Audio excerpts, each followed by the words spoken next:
अभी 15 मिनट।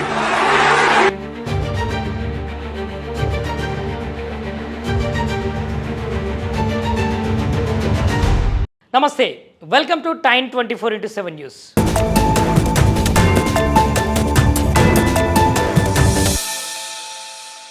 ఈ మధ్య కాలంలో భారతదేశంలో ఎక్కడ చూసినా వినిపిస్తున్న ఒకే ఒక పదం లవ్ జిహాద్. నిజానికి అసలు లవ్ జిహాద్ అంటే ఏంటి? లవ్ జిహాద్ వల్ల ఎవరికి నష్టం అవుతున్నది? అదేవిధంగా లవ్ జిహాదీ చేయడానికి ఎవరు వాళ్ళను ప్రేరేపిస్తున్నారు అనే విషయాలనైతే ఒక్కసారి అయితే మనం మాట్లాడుకునే ప్రయత్నం అయితే చేద్దాం. అసలు లవ్ జిహాద్ అంటే ఎవరైతే ముస్లింలకు సంబంధించిన అబ్బాయి అదేవిధంగా హిందూకు సంబంధించిన అమ్మాయిని ట్రాప్ చేసి వలలో వేసుకొని ఆ అమ్మాయిని పెళ్లి చేసుకునే విధంగా ప్రోత్సహించే సంస్థలే లవ్ జిహాదీగా పిలువబడుతుంది ఈ సమాజంలో. నిజానికి అసలు హిందూ మహిళలనే ఎందుకు టార్గెట్ చేశారు? ఒక హిందూ అమ్మాయిని ట్రాప్ చేసి లవ్లో దించిన తర్వాత ఆ అమ్మాయిని శారీరకంగా వాడుకున్న తర్వాత పెళ్లి చేసుకొని ఒకరు లేదా ఇద్దరు పిల్లల్ని కన్న తర్వాత ఎవరైతే ఈ లవ్ జిహాదీకి సంబంధించిన వ్యక్తులు ఉన్నారో వాళ్ళు ఆ అమ్మాయిని వదిలేసి వేరే అమ్మాయిని ట్రాప్ చేసి సేమ్ యాజ్ ఇట్ ఈజ్ మొదటి అమ్మాయిని ఏ విధంగానైతే ట్రాప్ చేసి పెళ్లి చేసుకొని ప్రేమించి ఆ అమ్మాయితో పిల్లల్ని కని ఆ అమ్మాయిని ఏ విధంగా వదిలేశారో ఇక వీళ్ళ పని మొత్తం ఇదే. లవ్ జిహాదీ పేరు మీద తెలుగు అమ్మాయిలను ట్రాప్ చేయడము, తెలుగు అమ్మాయిలను ప్రేమించడము, తెలుగు అమ్మాయిలను పెళ్లి చేసుకోవడము, వాళ్ళతోటి పిల్లల్ని కనడము, వదిలేయడము. నిజానికి సమాజంలో ఇది చాలా రకాలుగానైతే జరుగుతుంది కదా. మొన్నటికి మొన్న మన ఛానల్లోనే ఒక వీడియోనైతే రిలీజ్ అవ్వడం జరిగింది.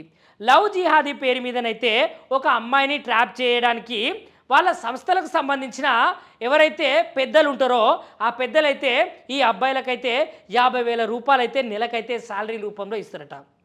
నిజానికి ఒక నాయకుడు అంటాడు 15 నిమిషాలు చాలు, 15 నిమిషాలు నాకు ఇస్తే ఈ హిందుత్వాన్ని హిందూ సమాజాన్ని లేకుండా చేస్తా అని.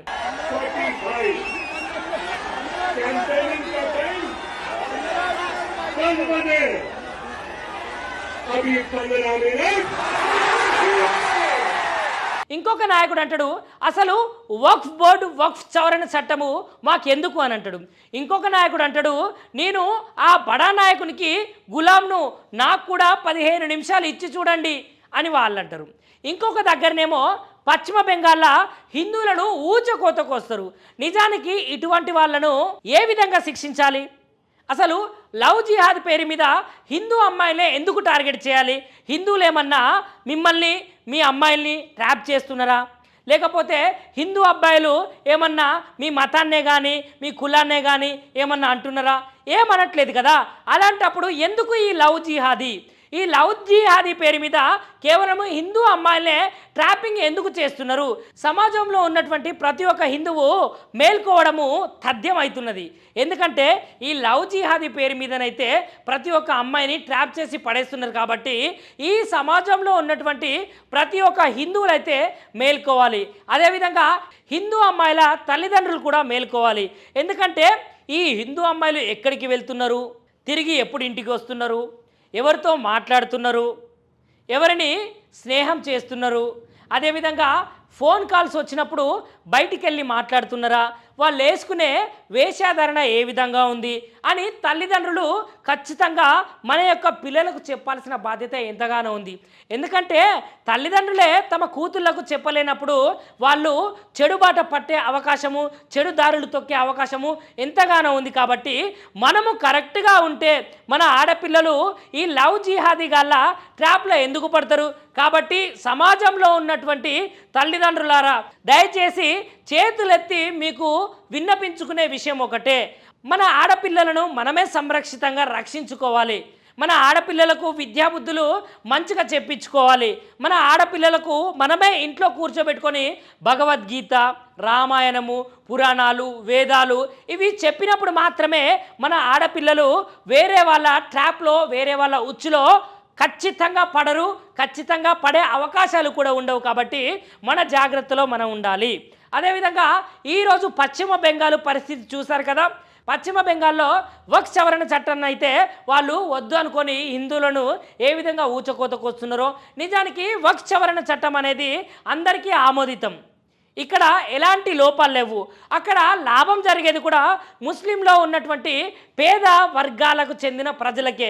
కాబట్టి దాన్ని కూడా వాళ్ళైతే అక్కడ ఉన్నటువంటి ముస్లింలు వద్దు అని హిందువుల మీద దాడి చేస్తున్నారు. ఇప్పుడు నిజానికి హిందువులు మేల్కోకపోతే నిజానికి పశ్చిమ బెంగాల్లో ఏ విధంగానైతే జరుగుతుందో మన రాష్ట్రంలో కూడా అదే విధంగా జరుగుతుంది. ఇంకొక విషయం ఏంటంటే, ఈ వక్ఫ్ సవరణ చట్టానికైతే వ్యతిరేకంగా ఇదే హైదరాబాద్లో మీటింగ్ కూడా పెట్టిర్రు. ఎందుకు? అసలు నిజానికి మన దేశంలో ఉన్నటువంటి ఏ ఒక్క ముస్లింలకు హిందువులు వ్యతిరేకిలు కాదే. అలాంటప్పుడు ఎందుకు వక్ఫ్ చట్టము వద్దని చెప్తారు? ఎందుకు హిందువుల మీద దాడులు చేస్తారు? నిజానికి జనంలో ఉన్నటువంటి ఐకమత్యము ఒకటైతే, ఈ సమాజంలో ఉన్నటువంటి వ్యక్తులు అందరూ ఏకమైనప్పుడు మాత్రమే మనము సుభిక్షంగా ఉంటాము. దయచేసి తల్లిదండ్రులారా ఒకసారి మీరే ఆలోచించండి. షేర్ చేయరి, లైక్ చేయరి, సబ్స్క్రైబ్ చేయరి, మర్చిపోకుండా గంట సింబల్ అయితే ఒత్తురులా.